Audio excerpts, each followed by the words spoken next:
À la une de l'actualité, en République démocratique du Congo, des milliers d'habitants fuient le combat suite aux violents affrontements autour de la localité des Saké dans l'est de la RDC qui oppose l'armée congolaise appuyée par ses alliés locaux et le M23 soutenu par Kigali.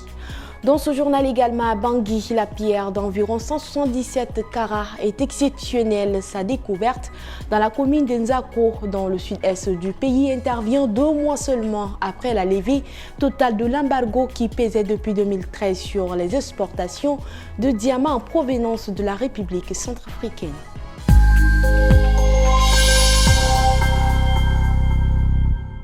Bonsoir et bienvenue au journal international de Tchad Info. Ouvrons cette édition par cette information. Les violents affrontements autour de la localité des Saké dans l'est de la RDC qui oppose l'armée congolaise appuyée par ses alliés locaux et le M23 soutenu par Kigali poussent des milliers d'habitants de la région à fuir les combats si la plupart vont chercher refuge à Goma, le chef-lieu de la province du Nord Kivu, situé à seulement à une vingtaine de kilomètres de là. D'autres préfèrent aller au-delà et franchir la frontière avec le Rwanda.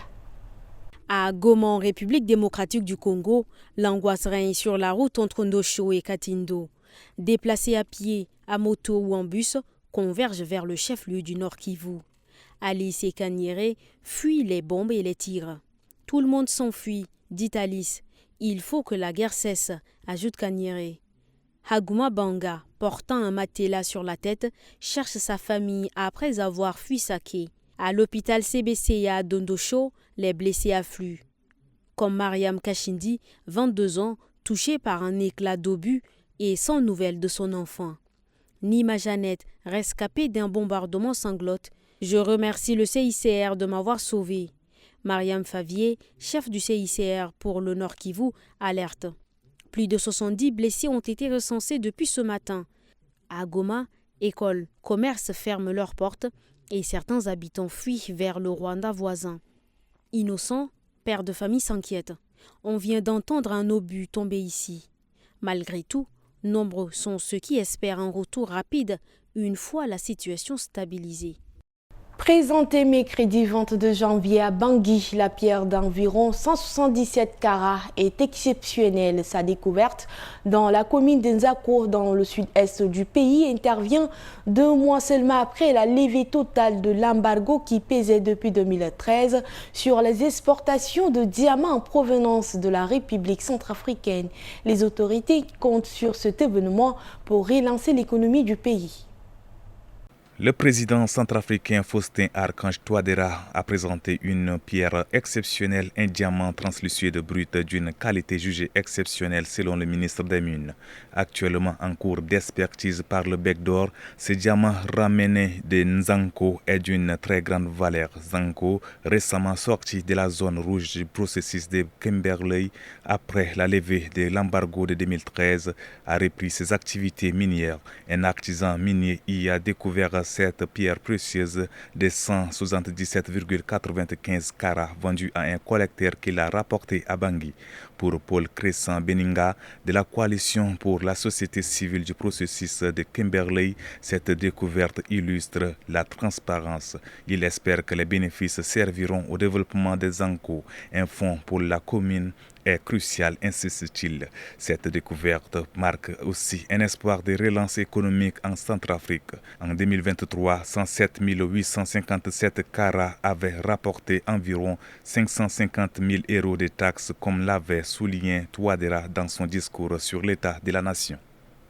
Autre chose, le détachement de l'armée burkinabé basé à Seba dans le nord-est de Burkina Faso a été la cible d'une violente attaque qui aurait fait plusieurs dizaines de morts et des blessés dans l'après-midi du mercredi 22 janvier. Si, à ce stade, la junte au pouvoir à Ouagadougou n'a pas réagi, le groupe de soutien à l'islam et aux musulmans, un groupe armé lié à Al-Qaïda, a revendiqué l'assaut.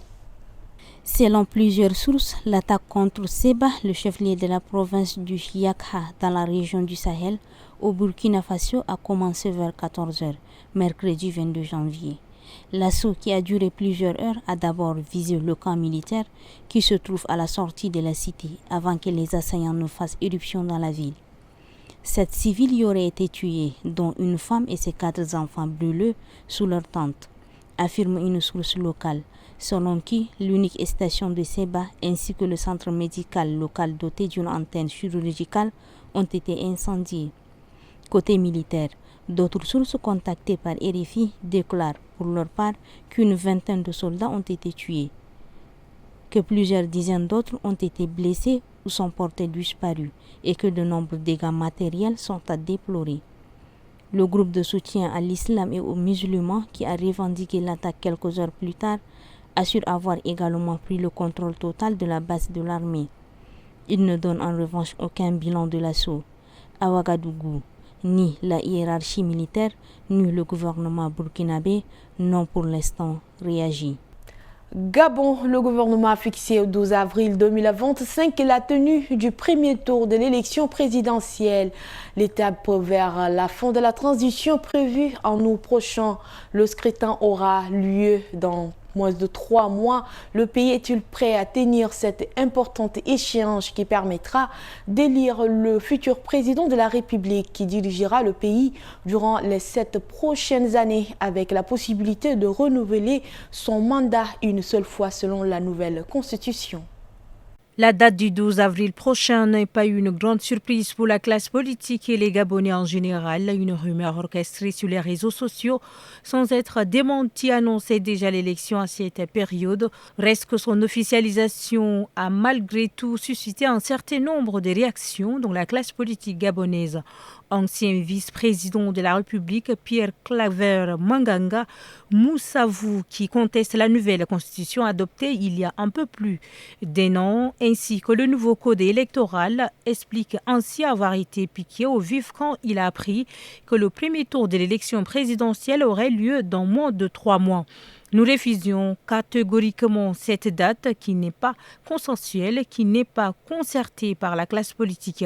C'est une aberration et nous invitons à plus de concertation, à un dialogue, non pas dans la peur, mais dans la sérénité, déclare-t-il, en accusant ainsi le président de transition Brice Clotaire Oligui Nguema de s'étayer un processus électoral à la hauteur de ses ambitions politiques. Président du Front patriotique gabonais, Gérard Ella Nguema estime, lui, à l'inverse, que l'annonce de cette date est une sage décision.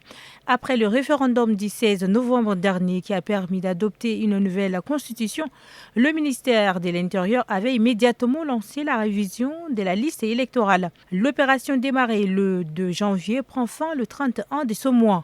Parallèlement, une commission s'est chargée de rédiger le nouveau code électoral. Celui-ci a été adopté par le Parlement dimanche dernier. Le texte non encore rendu public fixe entre autres les critères d'éligibilité à la présidence de la République. Il autorise notamment les militaires, les magistrats et les comptables publics à être candidats à toutes les élections. Si la Cour constitutionnelle ne retorque pas cette disposition, le général Brice Oligui Nguema, qui s'est emparé du pouvoir après le coup d'État du 30 août 2023, pourrait être candidat.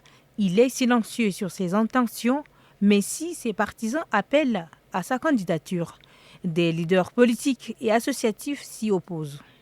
Pour finir, alors que les 3 pays aujourd'hui réunis au sein de l'Alliance des États du Sahel sortiront officiellement de la communauté économique des États de l'Afrique de l'Ouest mercredi 29 janvier, ils ont choisi la même date pour mettre en circulation leur propre passeport commun. Si l'on en croit le spécimen qui circule actuellement et si celui-ci ne change pas d'ici la date prévue pour son lancement, le passeport commun aux 3 pays de l'Alliance des États du Sahel sera de couleur verte. Sur son recto figurera la mention Confédération des États du Sahel, AES avec au-dessous le nom du pays émetteur et ses armoiries, alors qu'au verso apparaîtra une carte englobant les 3 pays du Sahel dirigés par des putschistes.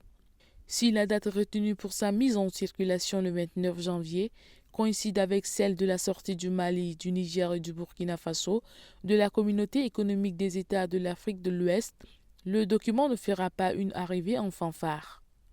La validité des passeports estampillés CEDEAO détenus par les ressortissants maliens, nigériens et burkinabés perdurera en effet jusqu'à leur date d'expiration, précise un communiqué de l'AES. À compter de ce jour-là, s'ils le souhaitent, les citoyens des États de la Confédération sahélienne détenteurs d'un passeport en cours de validité arborant le logo de la CEDEAO pourront en revanche le remplacer par le nouveau document de voyage de l'AES. À forte charge symbolique, l'initiative ne devrait cependant pas totalement couper les passerelles qui existent entre les deux organisations régionales. Ainsi, le Mali a par exemple d'ores et déjà annoncé que son territoire restera ouvert aux ressortissants de la CEDEAO, moyennant le respect de certaines conditions. Un geste à travers lequel Bamako espère le principe de réciprocité. C'est ici que prend fin cette édition de la semaine. Merci pour votre fidélité. Restez de nôtre pour vivre l'actualité en continu.